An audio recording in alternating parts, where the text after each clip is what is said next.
আসসালামু আলাইকুম এভরিওয়ান, কেমন আছো তোমরা সবাই? আশা করি সবাই অনেক ভালো আছো।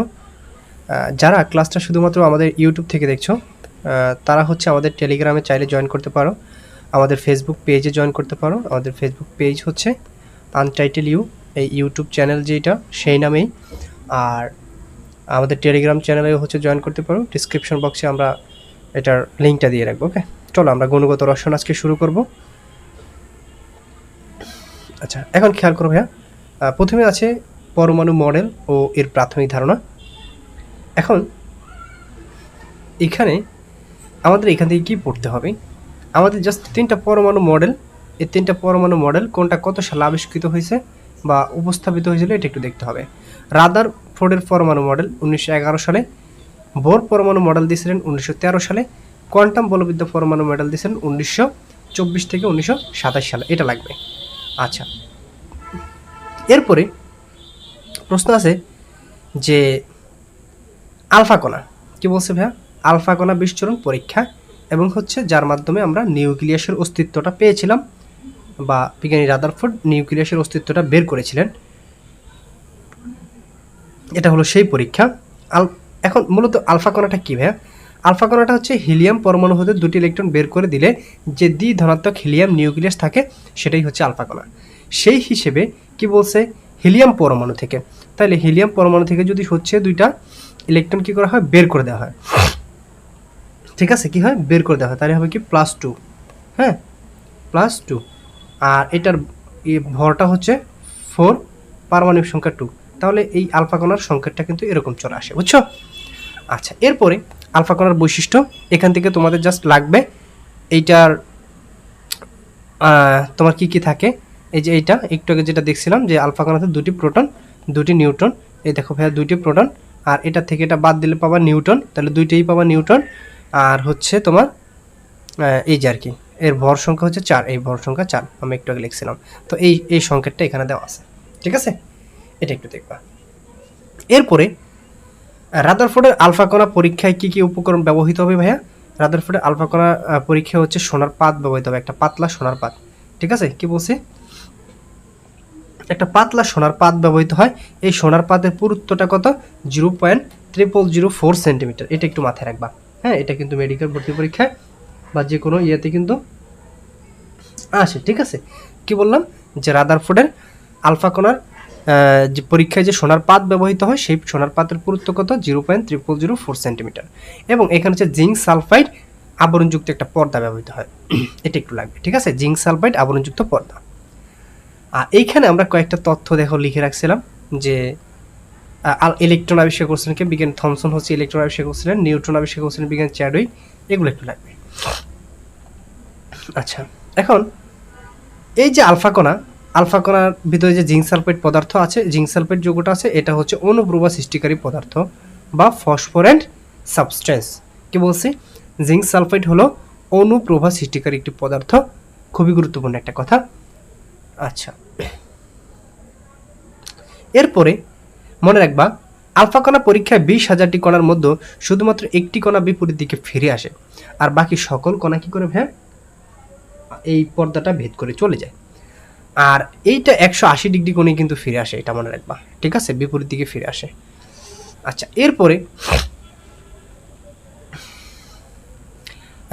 আলফা কণা বিস্ফোরণ পরীক্ষা এখানে তোমার লাগবে পরমাণুর আকার, হাইড্রোজেন পরমাণুর ব্যাসটা। হাইড্রোজেন পরমাণুর ব্যাস কত ভাইয়া? 1 × 10⁻⁻8 সেন্টিমিটার, অথবা মিটার এককে 1 × 10⁻⁻10 মিটার, অথবা 1 অ্যাংস্ট্রম, অথবা 0.1 ন্যানোমিটার। এই সংখ্যাটা একটু মনে রাখবা। কি বলছি ভাইয়া? হাইড্রোজেন পরমাণুর ব্যাসটা একটু মনে রাখবা, 1 × 10⁻8 সেন্টিমিটার, অথবা -10 সেন্টিমিটার, অথবা 0.1 ন্যানোমিটার, অথবা 1 অ্যাংস্ট্রম। ওকে, এরপরে আর লাগবে হচ্ছে কি, এখান থেকে কি লাগতে পারে যে পরমাণুটি এর নিউক্লিয়াস থেকে 10,000 থেকে 1 লক্ষ গুণ বড় হয়। পরমাণু হচ্ছে 10 লক্ষ গুণ বড় হয়। আচ্ছা, নিউক্লিয়াস থেকে। আচ্ছা, এরপরে এই যে আলফা কণা যে তোমার আবিষ্কার হইলো যে মডেলটার সাহায্যে, সেটাকে বলছিলাম ভাইয়া রাদারফোর্ড পরমাণু মডেল। এই রাদারফোর্ড পরমাণু মডেলটা নিউক্লিয়াস আবিষ্কার করা হয় বলে একে নিউক্লিয়ার মডেল বলা হয়। আমরা রাদারফোর্ড পরমাণুর মডেলের আলফা কণা বিচ্ছুরণ পরীক্ষায় পাইছিলাম যে একটা কণা বিপরীত দিকে ফিরে আসছে, কেন? মাঝখানে জাস্ট হচ্ছে নিউক্লিয়াস থাকার কারণে, তাই না? তাহলে এখানে নিউক্লিয়াসটা আবিষ্কার হয়েছে, তাই একে নিউক্লিয়ার মডেল বলা হয়। আর এই মডেলটা সৌরজগতের সাথে মিল রেখে করা হয়েছে বলে একে সোলার সিস্টেম মডেলও বলা হয়। তাইলে আলফা কণা মডেলের অপর দুইটা নাম আছে, একটা হচ্ছে নিউক্লিয়ার মডেল আর একটা হচ্ছে সোলার সিস্টেম মডেল। এটা একটু রাখবা। এরপরে বক্স এমসিকিউতে চলে আসো। দেখো, আলফা কণা বিচ্ছুরণ পরীক্ষায় পর্দায় কিসের প্রলেপ ছিল? ভাইয়া, জিঙ্ক সালফাইড আবরণযুক্ত প্রলেপ ছিল। আর এই জিঙ্ক সালফাইড হলো কি বলছিলাম জানি আমরা? অনুপ্রভা সৃষ্টিকারী পদার্থ। ওকে, আচ্ছা। এরপরে খেয়াল করো, বোর পরমাণু মডেল। বিজ্ঞানী নিলস বোর হচ্ছে তোমার একটা মডেল দিয়েছিলেন যেটা বিকিরণ কোয়ান্টাম তত্ত্ব অনুসরণ করে। তো এটাই হচ্ছে মূলত বোর পরমাণু মডেল। এটা একটু আগে বলছিলাম যে 1913 সালে আবিষ্কার হয়েছিল। আর তিনি এই আবিষ্কারের মাধ্যমে রাদারফোর্ডের কিছু ত্রুটি ছিল, সেই ত্রুটিগুলো দূর করছিলেন। তার প্রস্তাবনা ছিল এরকম যে 3টা প্রস্তাবনা ছিল। দেখো ভাইয়া, ইলেকট্রনের স্থির কক্ষপথের ধারণা দিয়েছিলেন। নাম্বার 1, ইলেকট্রনের কৌণিক ভরবেগ সম্পর্কে ধারণা দিয়েছিলেন। এরপরে কৌণিক ভরবেগ, আচ্ছা 3টা না, আচ্ছা শক্তির শোষণ বা বিকিরণ বর্ণালী সৃষ্টির ধারণা দিয়েছিলেন। তাহলে রাদারফোর্ডের আলফা কণা বিচ্ছুরণ পরীক্ষায় 3টা ধারণা পাওয়া যায়। এটাকে তোমরা মনে রাখতে পারো, বোর পরমাণু মডেলটাকে কক্ষের কোণায় বর্ণ।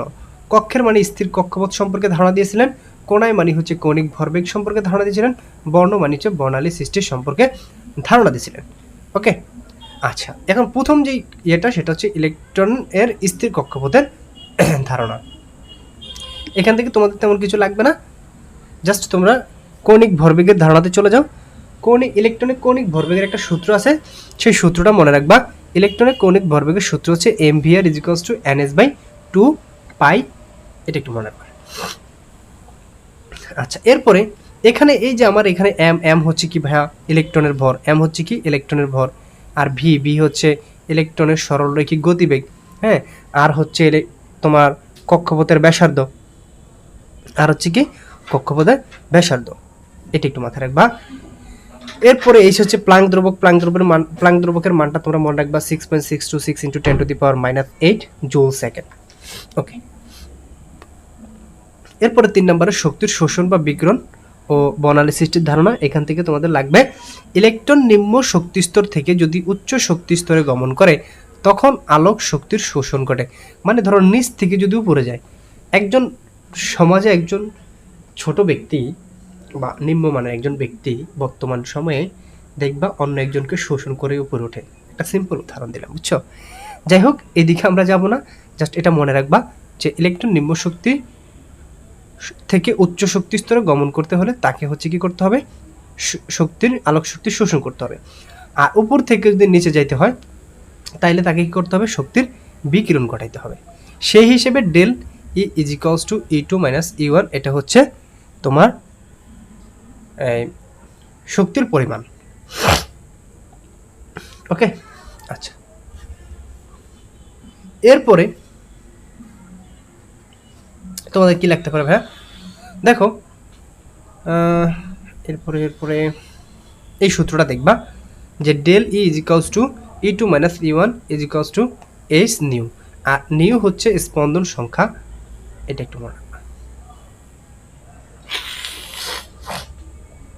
আচ্ছা, এরপর দেখো ভাইয়া,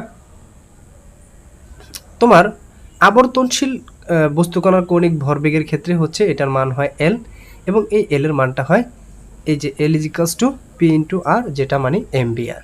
ঠিক আছে না? রৈখিক ভরবেগ আর কৌণিক ভরবেগের সম্পর্কে এখানে একটু ধারণা দিচ্ছে। আচ্ছা, এরপরে এগুলা লাগবে না, যদি চাও তারপরে ওই যে আমাদের এগুলো আবার নিউটনিয়ান বলবিদ্যার পরামর্শ চলে আসছে এখানে। বোর পরমাণু মডেলের সীমাবদ্ধতা একটু মনে রাখবা। এক নম্বর যে ইয়েটা, সেটা হচ্ছে বোর পরমাণু মডেলে হাইড্রোজেন পরমাণু ও একক ইলেকট্রন বিশিষ্ট আয়নগুলোর যেমন হিলিয়াম+, লিথিয়াম 2+ বর্ণালী ব্যাখ্যা করতে পারলেও একাধিক ইলেকট্রন বিশিষ্ট পরমাণুর বর্ণালী ব্যাখ্যা করতে পারে না। মানে রাদারফোর্ড বোর পরমাণু মডেল অনুযায়ী হচ্ছে এক ইলেকট্রন বিশিষ্ট পরমাণুর পারমাণবিক বর্ণালী শুধু ব্যাখ্যা করা যায়, কিন্তু একাধিক ইলেকট্রন বিশিষ্ট পরমাণুর পারমাণবিক বর্ণালী ব্যাখ্যা করা যায় না। আচ্ছা, এই যে এখন হচ্ছে এই যে চুম্বক ক্ষেত্রের প্রভাবে বর্ণালী রেখাগুলো আরও সূক্ষ্ম সূক্ষ্ম রেখায় বিভক্ত হয়, একে বলা হয় জিমেন প্রভাব। হ্যাঁ, জিমেন প্রভাব আছে। তারপরে একটা হচ্ছে একই তড়িৎ ক্ষেত্রের প্রভাবে ওই রূপ ঘটনা ঘটলে সেটাকে বলা হয় স্ট্যাক প্রভাব। এগুলা জিমেন প্রভাব আর হচ্ছে স্ট্যাক প্রভাব, এটা একটু দেখবা। বোর পরমাণু মডেলের সাফল্যটা কি? পরমাণু মডেল, স্থায়িত্ব, বর্ণালী ব্যাখ্যা, হাইড্রোজেন পরমাণুর প্রথম কক্ষপথের ব্যাসার্ধ নির্ণয় করা, যাকে বলা হয় বোর ব্যাসার্ধ। বোর ব্যাসার্ধের মান হচ্ছে 5.292 × 10⁻11 মিটার। তাহলে বোর ব্যাসার্ধটা কত ভাইয়া? বোর ব্যাসার্ধটা হচ্ছে 5.292 × 10⁻11 মিটার।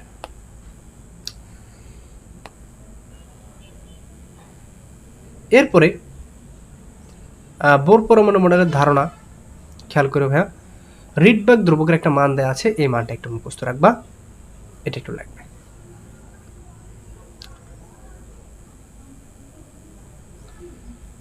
এই বোর ব্যাসার্ধের মানটা তোমরা জানোই, প্রথম কক্ষপথের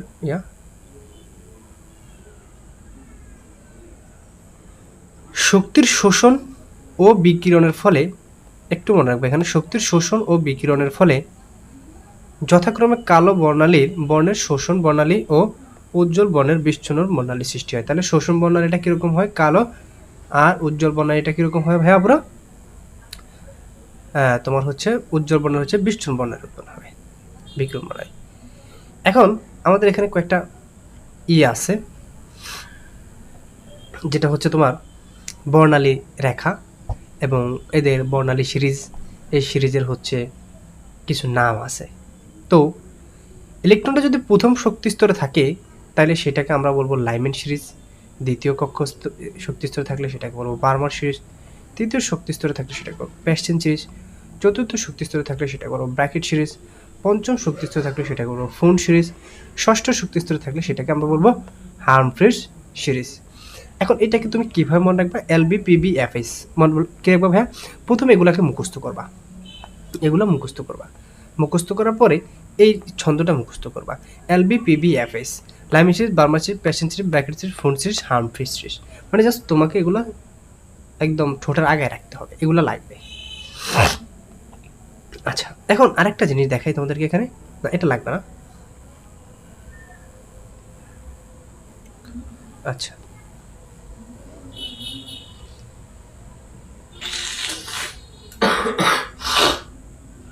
আল্লাহ একটু অসুস্থ।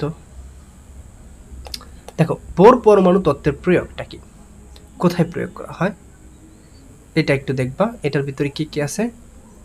তোমার ব্যাসার্ধ নির্ণয়টা আমরা একটু দেখব। এনতম কক্ষপথের ব্যাসার্ধ নির্ণয়, এনতম কক্ষপথের ব্যাসার্ধ নির্ণয়ের সূত্রটা কিরকম আসবে? হ্যাঁ, সূত্রটা আসবে এরকম, ঠিক আছে? এই সূত্রটা একটু দেখবা, মুখস্থ করার দরকার নাই, এটা তেমন বেশি ইম্পর্টেন্ট না।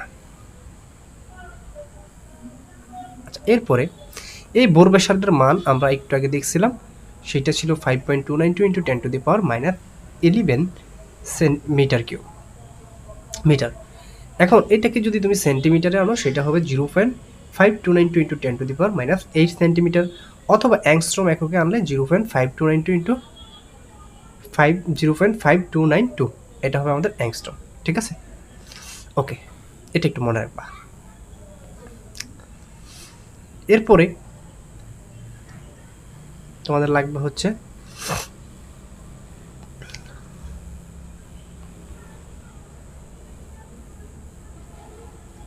আচ্ছা এই জায়গাটা লাগবে যে শক্তি মানে কক্ষপথের শক্তি, প্রথম কক্ষপথের শক্তি, দ্বিতীয় কক্ষপথের শক্তি, তৃতীয় কক্ষপথের শক্তি তোমরা কীভাবে নির্ণয় করবা?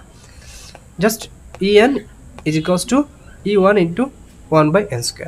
এখন যদি তৃতীয় কক্ষপথের কথা বলা হয় তাহলে E1 হচ্ছে কত? ধরো প্রথম কক্ষপথের শক্তি আছে 10, তৃতীয় কক্ষপথের কথা বলা হয়েছে তাই 3/2 মানে 10/9, এইভাবে জাস্ট করবা। ওকে, এরপরে পরমাণুর গঠন সম্পর্কে তরঙ্গ বলবিদ্যা এবং শ্রোডিঞ্জারের মডেল আছে। জাস্ট এখান থেকে এই জিনিসটা লাগবা যে কোয়ান্টাম বলবিদ্যা পরমাণু মডেলের পূর্ণতার লাভের মূল চাবিকাঠি হচ্ছে কি ভাইয়া? তোমার এই যে সোডিঞ্জার হচ্ছে যে বলছিল যে গতিশীল ইলেকট্রনকে নির্দিষ্ট তরঙ্গ বিশিষ্ট তরঙ্গ হিসেবে গণ্য করে তার এই বিখ্যাত ত্রিমাত্রিক তরঙ্গ বলবিদ্যা সমীকরণটি হচ্ছে উপস্থাপন করছিলেন। ঠিক আছে, আর এইটাই হচ্ছে কোয়ান্টাম বলবিদ্যা পরমাণু মডেলের পূর্ণতা দিছিল। ওকে, এই মডেলটা 1924 সাল থেকে 1927 সালের ভিতরে প্রতিষ্ঠিত হয়েছিল, এটা একটু মনে রাখবা। এরপরে ফোটনের ভরবেগ mc h বাই ল্যামডা, এটা দেখতে পারো, অথবা h nu h into c by lambda, c nu lambda. এই সূত্রগুলো একটু দেখে রাখতে পারো, তত বেশি ইম্পর্টেন্ট না। আচ্ছা,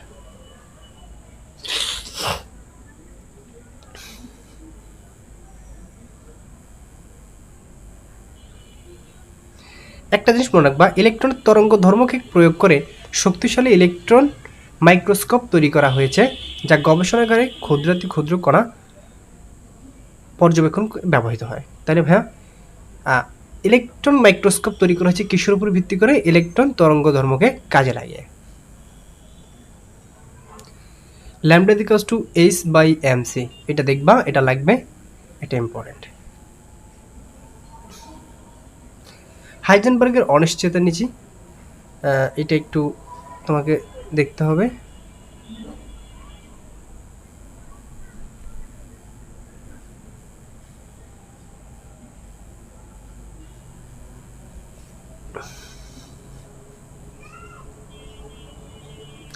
আচ্ছা, আধুনিক পরমাণু মডেলের মূল ভিত্তি হলো কোয়ান্টাম বলবিদ্যা পরমাণু মডেল। এটা একটু মাথায় রাখবা, কি কোয়ান্টাম বলবিদ্যা পরমাণু মডেল হচ্ছে কি আধুনিক পরমাণু মডেলের ভিত্তি। আচ্ছা, এরপরে ইলেকট্রন যেখানে সর্বাধিক থাকবে 90 থেকে 95%, সেই স্থানটাকে আমরা বলবো কি বলছি ভাই? অরবিট বলবো। ওকে, বা অরবিটাল, সরি, সেটাকে আমরা অরবিটাল বলবো।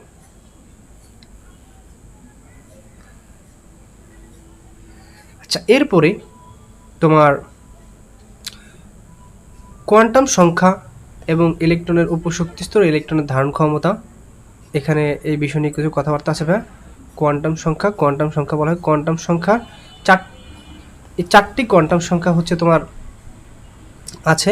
এই চারটি কোয়ান্টাম সংখ্যা হচ্ছে প্রধান কোয়ান্টাম সংখ্যা, অ্যাজিমুথাল বা সহকারী কোয়ান্টাম সংখ্যা, চুম্বকীয় কোয়ান্টাম সংখ্যা, ঘূর্ণন কোয়ান্টাম সংখ্যা। আচ্ছা, প্রধান কোয়ান্টাম সংখ্যার অপর নাম হচ্ছে প্রিন্সিপাল কোয়ান্টাম সংখ্যা, অ্যাজিমুথাল বা সহকারী কোয়ান্টাম সংখ্যা, এটা তোমরা জানো। এরপরে হচ্ছে চুম্বকীয় বা ম্যাগনেটিক কোয়ান্টাম সংখ্যা, ঘূর্ণন বা স্পিন কোয়ান্টাম সংখ্যা, এগুলো লাগবে।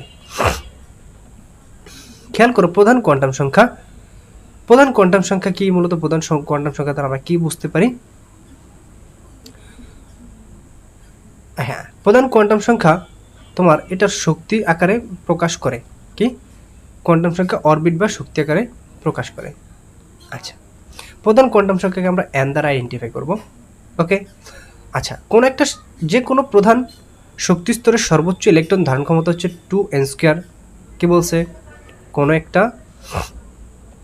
শক্তি স্তরে ইলেকট্রন ধারণ ক্ষমতা হচ্ছে 2n²। আচ্ছা, এগুলো আমরা একটা জায়গা থেকে পড়বো স্পেসিফিকলি, সেখানে আছে, দেখো, এখান থেকে আমাদের পড়া লাগবে না। অ্যাজিমুথাল বা সহকারী কোয়ান্টাম সংখ্যা, এই কোয়ান্টাম সংখ্যাটাকে তোমার হচ্ছে সমারফিল্ড করছিল।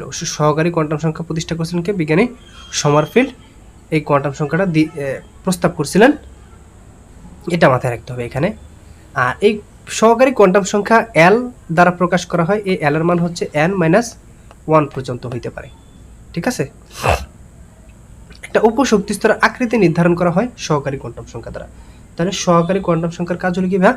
উপশক্তি স্তরের আকৃতি। ওকে, তাহলে আমাদের সহকারী কোয়ান্টাম সংখ্যা হচ্ছে অ্যাজিমুথাল বা সহকারী কোয়ান্টাম সংখ্যা। এই অ্যাজিমুথাল বা সহকারী কোয়ান্টাম সংখ্যাটা আবিষ্কার করছিলেন বিজ্ঞানী সমারফিল্ড, তাই একে সমারফিল্ড সহকারী কোয়ান্টাম সংখ্যা বলা যায়। এরপরে হচ্ছে এটারকে আমরা এল দ্বারা আইডেন্টিফাই করি। এই এল এর মান হচ্ছে n-1 পর্যন্ত, এর দ্বারা উপশক্তি স্তরের আকৃতি নির্ধারণ করা হয়। আচ্ছা, আমরা যদি চিন্তা করি s = 0, p = 1, হ্যাঁ, D is equals two 2, F is equals two 3 হয়, সেক্ষেত্রে আমাদের সহকারী কোয়ান্টাম সংখ্যার মানগুলো কেমন হয় এটা দেওয়া আছে। আচ্ছা, এরপর উপশক্তি স্তরের তোমার হচ্ছে যে চুম্বকীয় কোয়ান্টাম সংখ্যা বা ম্যাগনেটিক কোয়ান্টাম সংখ্যাটা কি? চুম্বকীয় কোয়ান্টাম সংখ্যা বা ম্যাগনেটিক কোয়ান্টাম সংখ্যা এটার ধারণা দিয়েছেন বিজ্ঞানী জিমেন, ঠিক আছে? এই চুম্বকীয় কোয়ান্টাম সংখ্যার ধারণা দিয়েছিলেন। এই কোয়ান্টাম সংখ্যাকে আমরা এম দ্বারা আইডেন্টিফাই করব। এই এম এর মান হবে প্লাস মাইনাস 0 থেকে 0 সহ প্লাস মাইনাস এল পর্যন্ত, ঠিক আছে? আচ্ছা, এম এর মোট মান দ্বারা উপশক্তি স্তরের মোট অরবিটাল সংখ্যা প্রকাশ করে।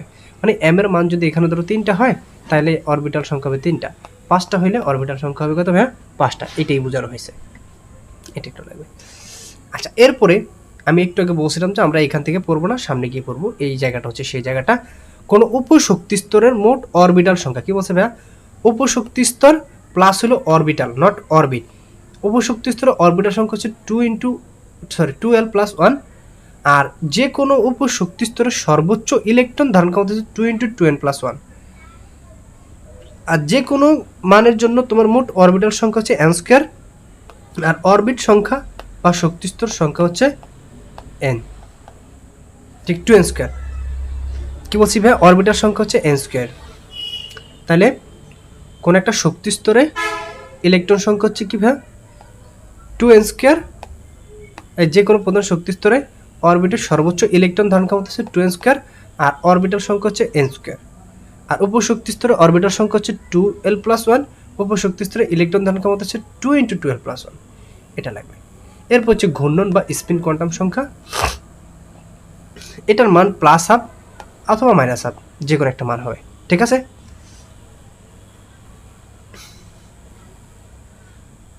আচ্ছা, এরপরে কি লাগতেছে আমাদের?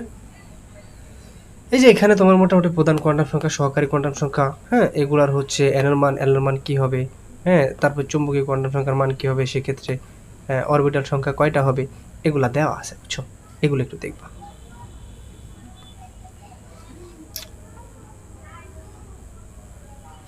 চারটি কোয়ান্টাম সংখ্যার তাৎপর্য। এই 4টা কোয়ান্টাম সংখ্যা আমরা পড়লাম, প্রধান কোয়ান্টাম সংখ্যা, সহকারী কোয়ান্টাম সংখ্যা, এদের কিছু তাৎপর্য আছে।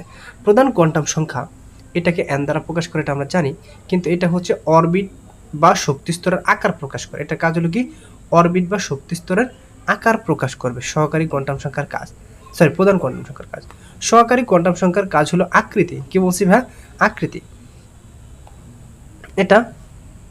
এটার ভিতরে তোমার হচ্ছে S উপশক্তি স্তর হচ্ছে ডাম্বেল আকার, P হচ্ছে ডাবল ডাম্বেল আকার, এগুলো সামনে পড়বো, সমস্যা নেই। তাহলে এটা হচ্ছে আকৃতি, ওইটা হচ্ছে আকার, এটা মাথায় রাখবা। চুম্বকীয় কোয়ান্টাম সংখ্যা। চুম্বকীয় কোয়ান্টাম সংখ্যা মূলত কি নির্দেশ করে ভাই? চুম্বকীয় কোয়ান্টাম সংখ্যা হচ্ছে ত্রিমাত্রিক বিন্যাস নির্দেশ করে, হ্যাঁ, ত্রিমাত্রিক বিন্যাস। স্পিন কোয়ান্টাম সংখ্যা মূলত কি করে? স্পিন কোয়ান্টাম সংখ্যা হচ্ছে তোমার ইলেকট্রনের নিজস্ব ঘূর্ণন বরাবর রাশি। এটা হচ্ছে তোমার কাজ হলো তোমার চুম্বক ধর্ম ব্যাখ্যা করার জন্য। এই দেখো, চুম্বক দেখে আবার চুম্বকীয় কোয়ান্টাম সংখ্যা বলে দিও না, তাহলে কোনো তোমার ইলেকট্রনের এই যে চুম্বক ধর্ম ব্যাখ্যা করার জন্য কোন কোয়ান্টাম সংখ্যা ব্যবহৃত হবে? স্পিন কোয়ান্টাম সংখ্যা ব্যবহৃত হয়, এটা মাথায় রাখবা। এরপরে পরমাণু। পরমাণু তো তোমরা চিনো, পরমাণু কি? এখন এখান থেকে আমাদের পড়তে হবে কি? এখান থেকে আমাদের পড়তে হবে পরমাণুর মূল কণিকা। তো এখানে 2 প্রকার দেওয়া আছে, তোমরা জাস্ট 3 প্রকার একসাথে পড়ে নিবা। মূল কণিকা হচ্ছে স্থায়ী মূল কণিকা, অস্থায়ী মূল কণিকা এবং হচ্ছে কম্পোজিট কণিকা, বুঝছো? তোমাদের জন্য ইজি হবে। তো স্থায়ী মানে কি? যেগুলো আমরা সবসময় দেখতেছি, ইলেকট্রন, প্রোটন, নিউট্রন। আর কম্পোজিট কণিকা হচ্ছে আলফা কণা আর হলো ডিউটেরন কণা, আর বাকি সব হচ্ছে অস্থায়ী মূল কণিকা। সিম্পল। কি বলছি ভাইয়া? পরমাণুর স্থায়ী কণিকা হচ্ছে যেগুলো আমরা সবসময় দেখি, ইলেকট্রন, প্রোটন, নিউট্রন। আর কম্পোজিট কণিকা হলো আলফা কণা, ডিউটেরন কণা, আর বাকি সব অস্থায়ী কণা। এই যে পরমাণুর অস্থায়ী মূল কণিকা হলো কারা কারা ভাইয়া? এই যে নিউট্রিনো, তারপর হচ্ছে anti neutrino, graviton, positron, Mason, ভিয়ন, পাইয়ন, এগুলো দরকার নাই। এই যে কম্পোজিট কণা পড়বা আর হচ্ছে স্থায়ী কণা পড়বা। কম্পোজিট কণা হচ্ছে আলফা কণা ও ডিউটেরন কণা, ঠিক আছে? এরপর আইসোটোন, আইসোবার, আইসোটপ, হ্যাঁ, এগুলো নিয়ে কথাবার্তা আছে। এখন এই ক্ষেত্রে তোমরা একটা জিনিস মনে রাখবা যে কিভাবে কোনটা মানে সহজে বুঝবা। আইসোবার, দেখা শব্দের শেষে যেটা থাকবে ব, হ্যাঁ, এ ব সমান কি? ব সমান। তাহলে মানে কি ভাই এটার ভর সমান, শেষে যেটা থাকবে সেটা সে অক্ষরটা সমান। তাহলে খেয়াল করো আইসোবার মানে শেষ আছে ব, তাহলে হবে কি ভর সংখ্যা সমান, তাহলে যার ভর সংখ্যা সমান সেটা হচ্ছে আইসোবার, ইজিলি মনে রাখবা, ঠিক আছে।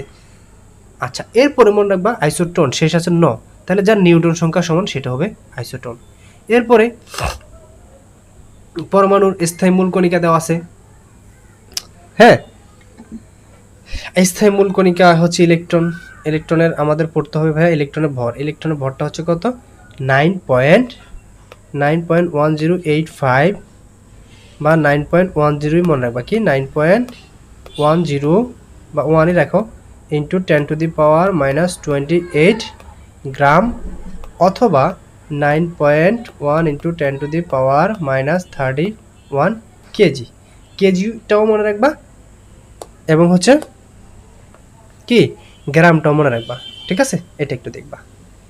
আচ্ছা এরপরে খেয়াল করো এটার ভর হচ্ছে প্রোটনের ভরের 1/1837, ঠিক আছে, এত ভাগ, ওকে।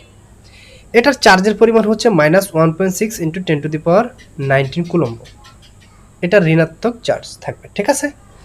আচ্ছা এরপরে প্রোটন সংখ্যা, এই প্রোটন সংখ্যা তোমার হচ্ছে সর্বপ্রথম ধারণা দিয়েছিলেন কে ভাইয়া, বিজ্ঞানী রাদারফোর্ড হচ্ছে তোমার হচ্ছে নিউক্লিয়াস আবিষ্কার করছেন, সেইখানে কিন্তু মূলত নিউট্রন আর প্রোটনের সমন্বয়ে কিন্তু আমরা নিউক্লিয়াসটা পাইছি, তাহলে সেখান থেকে আমরা একটা ধারণা পাইছি। প্রোটনের ভর হচ্ছে 1.673 ইন্টু 10⁻⁴ গ্রাম, 673, আর নিউটনের ক্ষেত্রে এই ভরটা হচ্ছে 675, জাস্ট এইটাই ডিফারেন্স, ঠিক আছে। আর প্রোটনের চার্জটা হচ্ছে পজিটিভ, নিউটনের চার্জ হচ্ছে 0, ঠিক আছে। এই যে ধনাত্মক পরিমাণ হচ্ছে 1.67 ইন্টু 10⁻19 কুলম্ব -19 কুলম্ব, আর নিউটনের চার্জ হচ্ছে কি ভাই 0। আচ্ছা চাইলে ভরগুলো দেখতে পারো, ওইটারও ভরগুলো দেখতে পারো, এই যে এখানে 3টা কণিকা দেওয়া আছে ইলেকট্রন প্রোটন নিউটন, এই 4টা পড়লেই আর কিছু লাগবে না, ঠিক আছে। আচ্ছা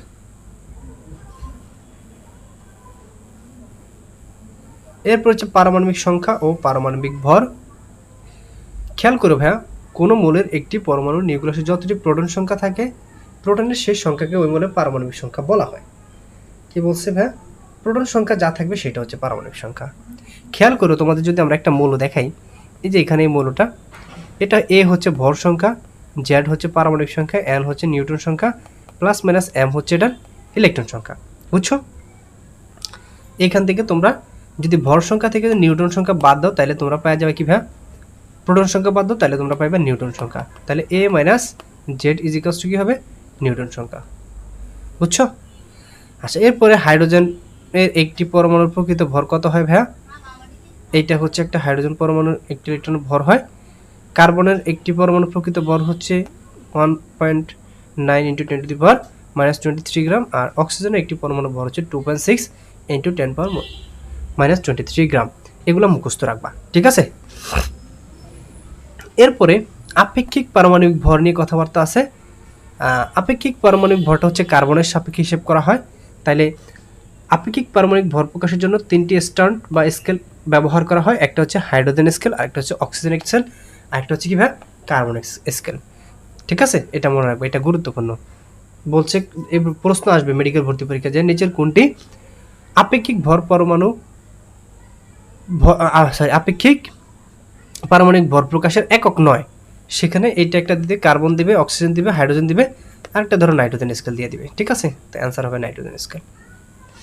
আচ্ছা এখন এই যে পারমাণবিক ভর কাকে বলা হয়, কোন মৌলে একটি পরমাণুর ভর কার্বন 12 আইসোটোপের 12 এর এক অংশের তুলনায় যত গুণ ভারী সে সংখ্যাকে পারমাণবিক ভর বলা হয়। এটা মৌলের আপেক্ষিক পারমাণবিক ভরের সংখ্যা, এটা দেখবা। আচ্ছা এখন এই কার্বন 12 আইসোটোপের ভরের 12 এর এক অংশকে অ্যাটমিক মাস ইউনিট বা সংক্ষেপে AMU বলা হয়। এর অপর নাম হচ্ছে 1 ডাল্টন। 1 ডাল্টন সমান সমান মান হচ্ছে 1.6605 ইন্টু 10⁻⁻24 গ্রাম। এটা একটু দেখবা। আচ্ছা এরপরে কি আছে ভাই, কি পড়া যায়,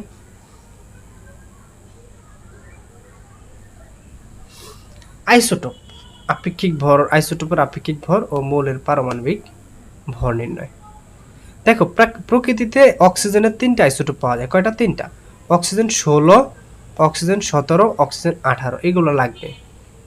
হ্যাঁ, এটা দেখবা। এখন কোন একটা মৌলের পরমাণুর গড় ভর নির্ণয়ের একটা সূত্র আছে, এটা রিটার্নের ক্ষেত্রে লাগে। এরপরে লাগবা প্রকৃতিতে ক্লোরিনের 2টা আইসোটোপ বিদ্যমান, এটা পড়ে ফেলাইবা, আসতে পারে। অক্সিজেনের 3টা আইসোটোপ একটু আগে দেখাইছিলাম, কার্বনেরও 3টা আইসোটোপ, বুঝছো? কার্বন 12, 13, 14। আচ্ছা,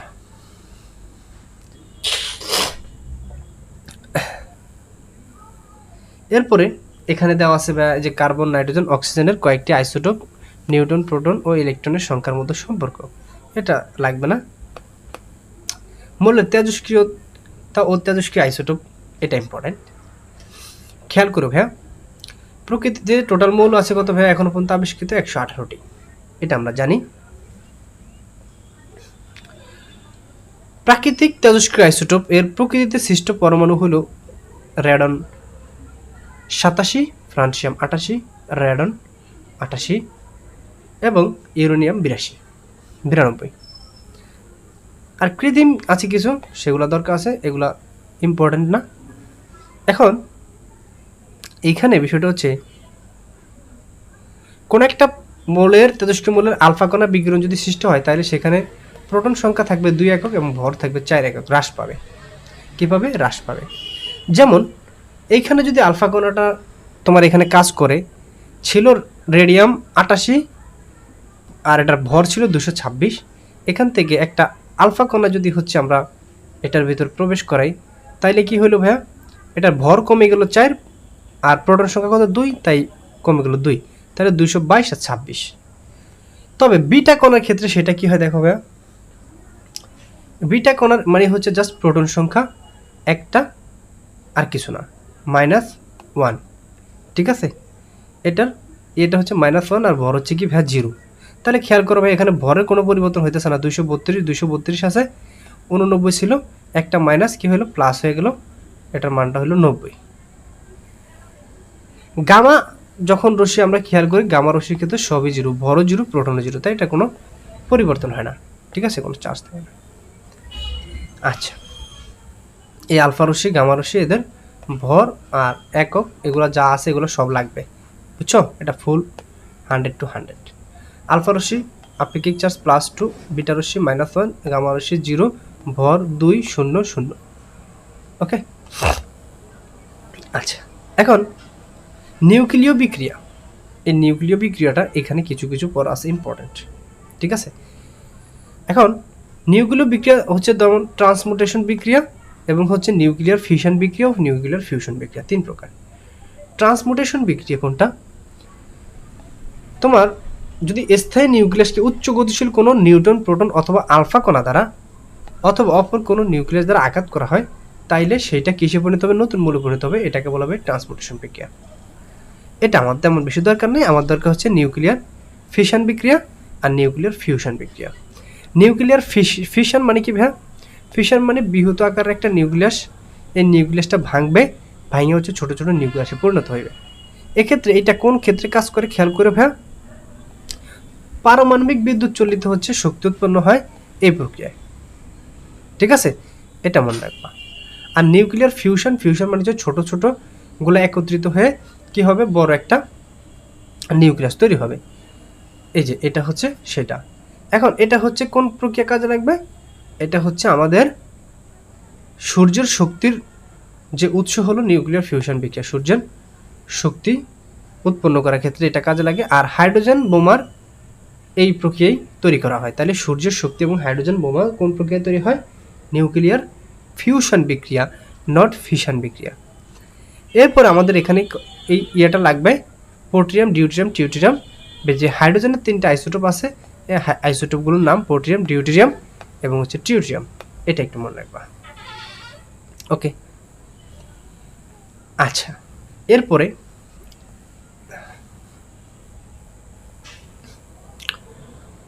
কোয়ান্টাম উপশক্তি স্তর বা অরবিটালের শক্তিক্রম ও আকৃতি।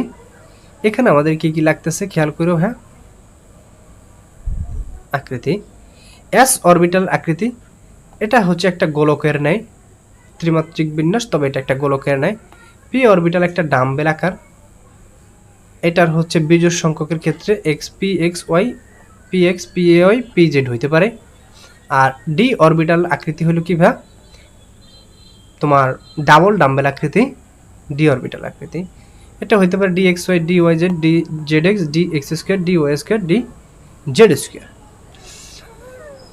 আচ্ছা, এখন আরো কিছু জিনিস দেখো।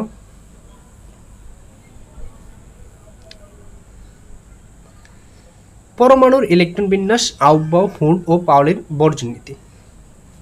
খেয়াল করো ভাই, পরমাণুতে ইলেকট্রনগুলো হচ্ছে আউফবাউ নীতি অনুযায়ী বর্ণনা হয়। আউফবাউ নীতি হচ্ছে ইলেকট্রন নিম্ন শক্তিস্তর থেকে উচ্চ শক্তিস্তরে গমন করে, কি নিম্ন থেকে উচ্চ, এটাকে বলা আউফবাউ নীতি। আর হুন্ডের নীতি অনুযায়ী হচ্ছে ইলেকট্রন প্রথমে উচ্চ শক্তির অরবিটালে প্রবেশ করবে, তারপর নিম্ন শক্তির অরবিটালে প্রবেশ করবে। সেক্ষেত্রে তারা কি মেনটেন করে, সেটা যদি সমশক্তি সম্পন্ন একটা অর্ধপূর্ণ বা পূর্ণ অরবিটালের ক্ষেত্রে এই রুলটা তারা ফলো করে। আচ্ছা, আর পাউলির বর্জন নীতিটা হচ্ছে কি তোমার একই পরমাণুতে দুটি ইলেকট্রনের চারটি কোয়ান্টাম সংখ্যার মান কখনো সমান হইতে পারে না। ঠিক আছে, যেমন এই একটা ইলেকট্রনের একটা ইলেকট্রন দুইটা ইলেকট্রন। এখন এই দুইটা একটা পরমাণুতে দুইটা ইলেকট্রন, এই দুইটা ইলেকট্রনের ধরো এন এর মান n1, এটারও n এর মান n1, এটার মান l এর মান l0, এটাও l0 হইতে পারে, m0 হইতে পারে। তবে s প্লাস এটাও প্লাস হাফ, এই নিচেরটাও প্লাস হাফ, এটা কখনো সমান হইতে পারে না। ঠিক আছে, মেডিকেল ভর্তি পরীক্ষা 17 থেকে এখান থেকে একটা প্রশ্ন আসছিল। এখন এই যে এস শক্তিস্তর, এটার উপশক্তিস্তর সংখ্যা অরবিটাল সংখ্যা একটা, পি এর জন্য 3টা, ডি এর জন্য 5টা, এফ এর জন্য 7টা, এগুলো একটু মুখস্থ করে নিও।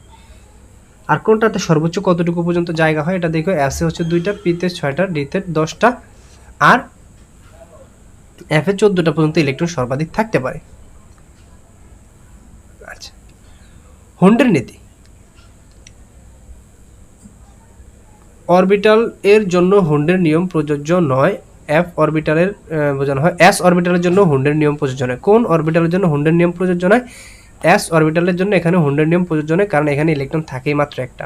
আর হুন্ডের নিয়ম হচ্ছে সমশক্তি সম্পন্ন, তোমার হচ্ছে কি বলা হয় এটাকে,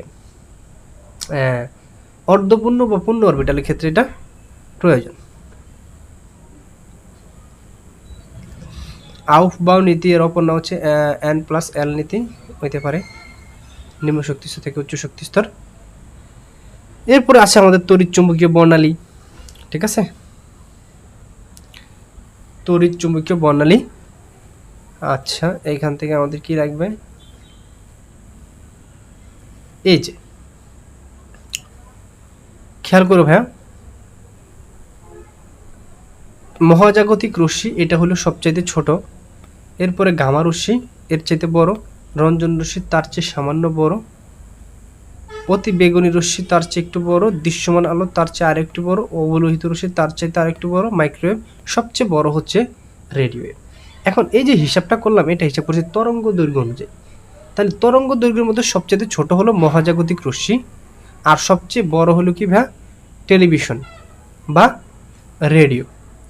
এখন মনে রাখবা, এই তরঙ্গ দৈর্ঘ্যটা তোমার কম্পাঙ্ক এবং হচ্ছে শক্তির ব্যস্তানুপাতিক। মানে তোমার তরঙ্গ দৈর্ঘ্য যার সবচেয়ে বেশি হবে, শক্তি তার সবচেয়ে কম হবে, এটা মনে রাখবা। ঠিক আছে, দৃশ্যমান আলোর তরঙ্গ দৈর্ঘ্যটা 380 থেকে 780 ন্যানোমিটার, এটা একটু লাগবে।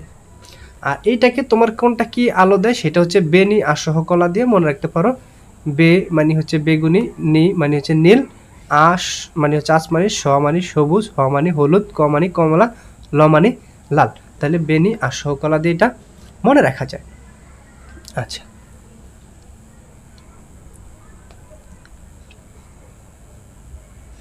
এরপরে খেয়াল করে ভাইয়া, আমাদের গামা অঞ্চল, এই গামা অঞ্চলের বিস্তৃতি হচ্ছে 0.0005 থেকে 0.01 ন্যানোমিটার পর্যন্ত বিস্তৃত। রঞ্জন রশ্মি এইটা 0.01 থেকে 10 ন্যানোমিটার পর্যন্ত বিস্তৃত। অতি বেগুনি রশ্মি 10 থেকে 380 ন্যানোমিটার পর্যন্ত বিস্তৃত। এই অতি বেগুনি রশ্মির জন্য এখানে কয়েকটা জিনিস আছে যে কত থেকে কত রেঞ্জে থাকলে কি ধরনের সমস্যা হয় বা কী ক্ষেত্রে হচ্ছে ব্যবহার করা হয়। মনে রাখবা 230 থেকে 200 ন্যানোমিটার হলে এটার দ্বারা photo electron, ultraviolet photo electron স্ক্রিপ্টোগ্রাফিতে ব্যবহার করা হবে। 230 থেকে 365 তরঙ্গ দৈর্ঘ্য হলে এটা আলট্রাভায়োলেট আইডি, তারপর হচ্ছে লেভেল ট্র্যাকিং রূপে ব্যবহৃত হবে। 230 থেকে 380 হলে সেটা হচ্ছে অপটিক্যাল সেন্সর রূপে ব্যবহৃত হবে। 240 থেকে 280 হলে সেটা জীবাণুনাশক হিসেবে ব্যবহৃত হবে। 200 থেকে 400 হলে সেটা ড্রাগ শনাক্তকরণে ব্যবহৃত হয়। এই প্রশ্নটা ইম্পর্টেন্ট। এরপরে যেহেতু মেডিকেল ভর্তি পরীক্ষার জন্য 270 থেকে 360 হলে প্রোটিন অ্যানালাইসিসে ব্যবহৃত হয়। 280 থেকে 400 হলে মেডিকেল ইমার্জিং কাজে ব্যবহৃত হবে। 300 থেকে 320 হলে চিকিৎসার লাইট থেরাপিতে ব্যবহৃত হয়। দৃশ্যমান আলোর তরঙ্গদৈর্ঘ্য 380 থেকে 780, এটা আমরা জানি। অবলোহিত রশ্মির আবার দুইটা পার্ট আছে, একটা হচ্ছে নেয়ার আয়ার আর একটা হচ্ছে মিডল আয়ার আর একটা হচ্ছে ফার আয়ার। নেয়ার আয়ার হচ্ছে চিকিৎসা ক্ষেত্রে ব্যবহৃত হয়, ফার আয়ারও চিকিৎসা ক্ষেত্রে ব্যবহৃত হবে, আর মিডল আয়ারটা হচ্ছে জৈব যৌগের কার্যকরীমূলক শনাক্ত করতে ব্যবহৃত হবে। এই জায়গাগুলো লাগবে। এরপরে চলো কোনটার কি কাজ কি ব্যবহার। তড়িৎচুম্বকীয় তরঙ্গ, হ্যাঁ, এই পরিসরটা আমার তেমন একটা লাগবে না, ফ্রিকোয়েন্সিটাও লাগবে না, এটা বাদ দিবা। পরিসরটা চাইলে পড়তে পারো, ঠিক আছে। আচ্ছা, এরপর খেয়াল করবে রেডিও ওয়েভ অঞ্চল, এটা হচ্ছে রেডিও টিভির সিগন্যাল এবং এমআরআই যন্ত্রে ব্যবহৃত হবে। মাইক্রোওয়েভ, ওয়াইফাই, খেয়াল করে ভাইয়া, মানে মাইক্রো কি, আমরা হচ্ছে বাসায় মাইক্রো ওয়েভ ব্যবহার বা মাইক্রো ওভেন ব্যবহার করি না, তো এটা তো বাসায় থাকে নাকি, বাসায় মানে কি ভাই ওয়াইফ থাকে, তাহলে ওয়াইফাই হচ্ছে ওয়াইফ। আর ওয়াইফের কাজ হলো কি মোবাইল ফোন ইউজ করা এবং হচ্ছে মাইক্রো ওভেনে রান্না করা। তাহলে এই যে মাইক্রোওয়েভ, এটা আমরা ওয়াইফ দিয়ে মনে রাখতে পারি। আমরা বাসায় হচ্ছে ওয়াইফ থাকে, আর সেক্ষেত্রে হচ্ছে আমরা মাইক্রো ওভেন ব্যবহার করব। মোবাইল ফোন হচ্ছে তারা ইউজ করে ওয়াইফাইয়ের সাহায্যে, ঠিক আছে।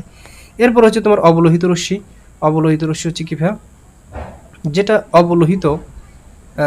অবহেলিত বা তোমরা এখানে অবহেলিত দিয়ে মনে রাখবে, ঠিক আছে। যেটা অবহেলিত সেটা কোথায় থাকে, দূরে থাকে। অপটিক্যাল ফাইবারের মাধ্যমে যোগাযোগ ও ফিজিওথেরাপিতে ব্যবহৃত হবে।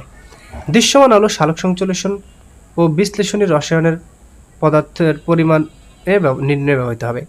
অতি বেগুনি রশ্মি জাল টাকা এবং জাল পাসপোর্ট শনাক্তকরণ ব্যবহৃত হবে। আলট্রাভায়োলেট বা অতি বেগুনি রশ্মি, এটা ভেরি ভেরি ইম্পর্টেন্ট। কী করা হয়, এটা জাল টাকা ও জাল পাসপোর্ট শনাক্তকরণে ব্যবহৃত হবে।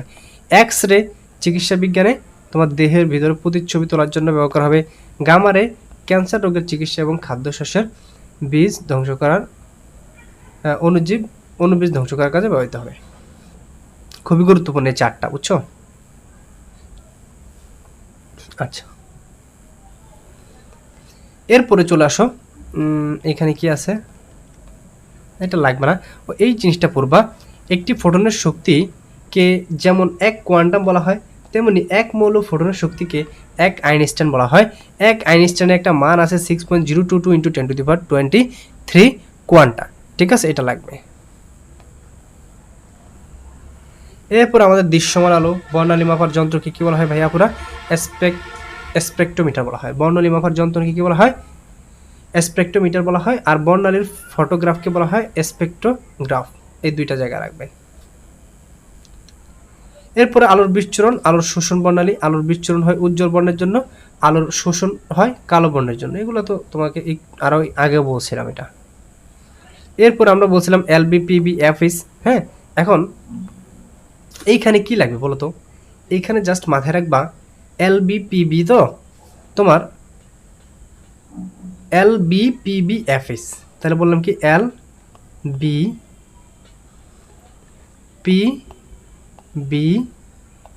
FS মানে কি ভাইয়া, Lyman series, Balmer series, Paschen series, Brackett series, Pfund series, Humphreys series নাকি। তাহলে খেয়াল করো তোমরা, L হচ্ছে লাইমেন সিরিজ, এটা হচ্ছে অতি বেগুনি অঞ্চল। আর B হচ্ছে বার্মার সিরিজ, এটা হলে কি ভাইয়া ভিজিবল। B মানে কি ভিজিবল বা দৃশ্যমান, তাই না। তাহলে এটা মনে রাখবে V দিয়ে, তাহলে ভিজিবল বা দৃশ্যমান। আর বাকি নিচের দিকে যা আছে তারা সবাই হচ্ছে অবলোহিত রশ্মি। তাহলে প্রথম যেটা অতি বেগুনি রশ্মি কোনটা ভাইয়া, লাইমেন সিরিজ হচ্ছে কি অতি বেগুনি রশ্মি, আর লাইমেন সিরিজ হচ্ছে বার্মার সিরিজ। মানে বি মানে হচ্ছে ভিজিবল মানে দৃশ্যমান। তাহলে প্রথমটা হচ্ছে লাইমেন সিরিজ হচ্ছে কোনটা ভাইয়া, অতি বেগুনি রশ্মি।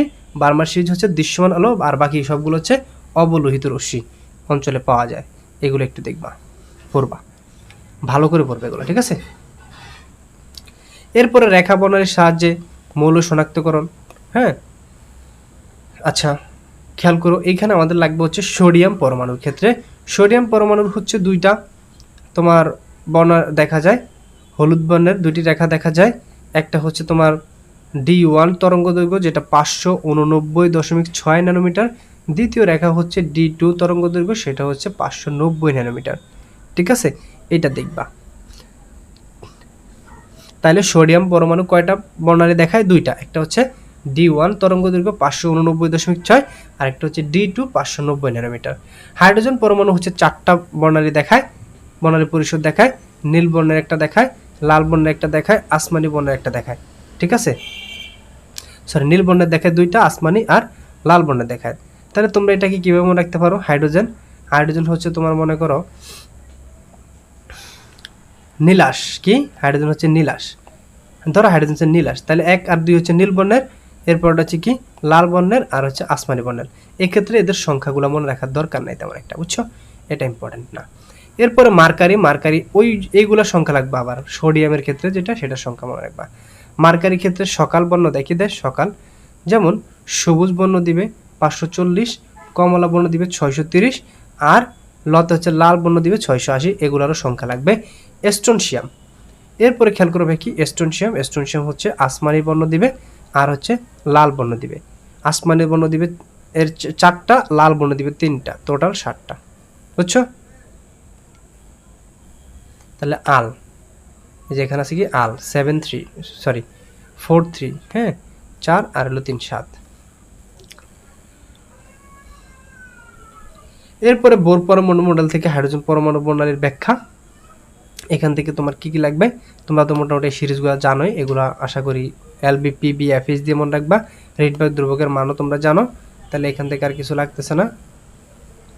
এখন খেয়াল করো ভাইয়া, লাইম্যান সিরিজের এন এর মান কত হয়, এন ওয়ান এর মান কত হয়, এন টু এর মান কত হয়, এগুলো অনুযায়ী এই যে ইয়াটা ছিল, এটা তো আমি তোমাদেরকে দেখাইছিলাম, তাই না? লাইম্যান সিরিজ হচ্ছে অতিবেগুনি অঞ্চল, আর বার্মার সিরিজ হচ্ছে ভিজিবল বা দৃশ্যমান, আর বাকি সব হচ্ছে অবলোহিত রশ্মি অঞ্চল, ঠিক আছে। আচ্ছা, এই ছকটা একটু পড়বা, এই ছকটা ইম্পর্টেন্ট। এখানে একটু দেখবা, তরঙ্গ দৈর্ঘ্য ল্যামডার মান দীর্ঘ হলে n2 এর মান ক্ষুদ্রতম হবে, এবং তরঙ্গ দৈর্ঘ্য ল্যামডা এর মান ক্ষুদ্রতম হলে n2 এর মান সবচেয়ে বড় হবে, এটা দেখবা।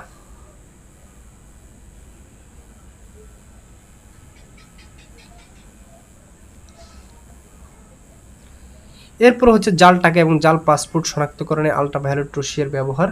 এটা নিয়ে হচ্ছে কিছু পড়াশোনা আছে, তোমার মনে রাখবা। জাল টাকা ও জাল পাসপোর্ট শনাক্তকরণে আল্ট্রাভায়োলেট রশ্মি ব্যবহার করা হয়, কথাটা সত্য একটা কথা। এটা কিভাবে করা হয় দেখো, আল্ট্রাভায়োলেট রশ্মির তরঙ্গ দৈর্ঘ্য যদি 10 ন্যানোমিটার থেকে 380 ন্যানোমিটার হয়, সাধারণত এটা হয়ে থাকে। তবে 230 থেকে 375 তরঙ্গ দৈর্ঘ্য যেটা আছে, সেই তরঙ্গ দৈর্ঘ্যটা তোমার হচ্ছে আসল নকল আইডেন্টিফাই করে। এটার মেইন তরঙ্গ দৈর্ঘ্যটা কত? 210 থেকে 380, কিন্তু কাজ করে কোনটা? জাল টাকা এবং জাল পাসপোর্ট শনাক্তকরণে 230 থেকে 375। এখানে একটা পদার্থ কাজ করে, সেটা হচ্ছে ফসফর। কি? সিকিউরিটি ডিভাইস রূপে অপটিক্যাল সেন্সর হিসেবে কে কাজ করে? ফসফর। ওকে, এরপরে তোমাদের এখানে ফসফর পদার্থটা কি? ফসফর হলো ক্ষুদ্র তরঙ্গ দৈর্ঘ্য বিশিষ্ট, যেটা 230 থেকে 375 তরঙ্গ দৈর্ঘ্যের আল্ট্রাভায়োলেট শোষণকারী, কিন্তু এই দৃশ্যমান আলোর পরিসরে সেটা এত থেকে এত এর মধ্যে সে বিকিরণকারী পদার্থ হিসেবে থাকে। 380 থেকে 780-তে সে কি থাকে? বিকিরণ পদার্থ থাকে। রাসায়নিকভাবে ফসফর তৈরিতে জটিল অক্সাইড এবং হচ্ছে ল্যান্থানাইড আয়ন বেশি মিশ্রণ ব্যবহৃত হয়, যেমন ইট্রিয়াম অক্সাইড এবং হচ্ছে ইউরোপিয়াম আয়ন, এই যে এটা লাল বর্ণ বিকিরণ করে। এরপরে সোডিয়াম, ম্যাগনেসিয়াম, অ্যালুমিনিয়াম অক্সাইড ও টরবিয়াম আয়ন। এরপরে হচ্ছে তোমার এটা সবুজ বর্ণ প্রদর্শন করে, বিকিরণ করে। আর U2+, এটা হচ্ছে নীল বিকিরণ করে। এটা বেশি ইম্পর্টেন্ট না, দরকার নেই এটা তেমন একটা।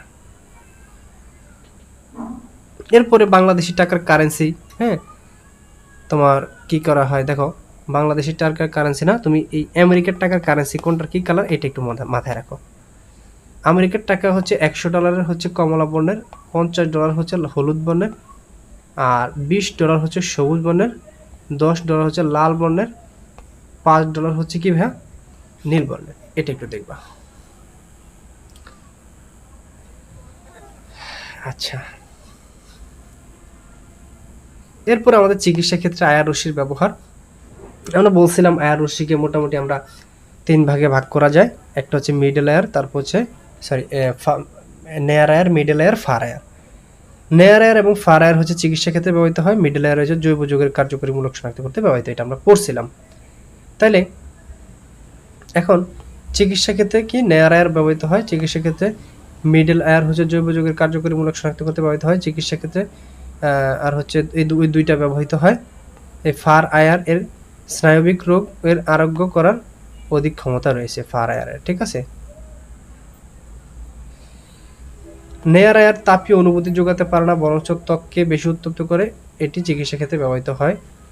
মানব দেহে আয়ার সম্পর্কে তোমার মিডল আয়ার আছে না, যে মিডল আয়ার এই মধ্যস্থ অবলোহিত রশ্মি, এটাকে বডি আয়ার নামে পরিচিত। তাহলে বডি আয়ার কোনটা, মিডল আয়ার অপর নাম হলো বডি আয়ার। মেডিকেল আয়ার বা আয়ার ইমেজিং বা আয়ার প্রতিচ্ছবি দেহ আয়ার পরিসরক থার্মাল আয়ারও বলা হয়, ঠিক আছে।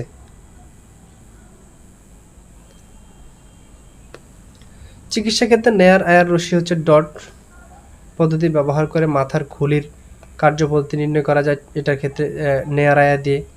আর ফার আয়ার এটা দিয়ে হচ্ছে তোমার কি করা যায়, এটা দিয়ে তোমার ব্যথা, মূলত হচ্ছে তোমার ব্যথা, এরপর ব্যথা উপশম ও স্নায়ুর গঠন প্রক্রিয়ায় উদ্দীপক হিসেবে এটা ব্যবহৃত হয়। এরপরে আমার লাগতেছে হচ্ছে আয়ার রশ্মি দ্বারা চিকিৎসা পদ্ধতির নিজস্ব 2টি কৌশলে করা হয়, একটি হচ্ছে ল ইমোশন আর একটি হচ্ছে হাই ইমোশন। ল ইমোশন পদ্ধতিতে ঘাড়ের মাংসপেশির রক্ত শক্ত হয় এবং হচ্ছে বা ফরজেন শোল্ডারের জনপ্রিয় চিকিৎসা পদ্ধতি হলো ফিজিওথেরাপি, এতে ফার আয়ার পদ্ধতি প্রয়োগ করে মেসেজ করা হয়। তাহলে ফার আয়ার পদ্ধতি এটা হচ্ছে কোথায় ব্যবহৃত হবে, ল ইমোশনে ব্যবহৃত হবে। ল ইমোশন, এই ল ইমোশন হচ্ছে কি ভাইয়া ঘাড়ের মাংসপেশি শক্ত হওয়া বা ফরেন শোল্ডারের জনপ্রিয় একটা চিকিৎসা পদ্ধতি যেটা ফিজিওথেরাপি, এটাতে হচ্ছে আমাদের ফার আয়ার ব্যবহৃত হবে। এরপরে লেজার পদ্ধতি, লেজার পদ্ধতির লেজারের পূর্ণ নাম কি এটা একটু দেখবা। ওকে, লেজারের পূর্ণ নাম হলো light application by stimulated emission of radiation, এটা দেখবা। এরপরে রোগ নির্ণয় এমআরআই পরীক্ষার মূলনীতি। রোগ নির্ণয় হচ্ছে এমআরআই কি কাজ করে মনে রাখবা, এমআরআই এর পুনরূপ হচ্ছে ম্যাগনেটিক রেজোনেন্স ইমেজিং। ওকে, এই এমআরআই এর কাজ হচ্ছে অস্বাভাবিক বৃদ্ধিজনিত টিউমার, কি বলছি অস্বাভাবিক বৃদ্ধিজনিত টিউমার, তারপর হচ্ছে রক্তকণিকা ও রক্ত সংক্রান্ত রোগ। এরপর এটা কি কাজ করে, তোমার হাঁটুর জয়েন্টে ব্যথা বা লিগামেন্ট ছিঁড়ে গেলে, কি লিগামেন্ট যদি ছিঁড়ে যায়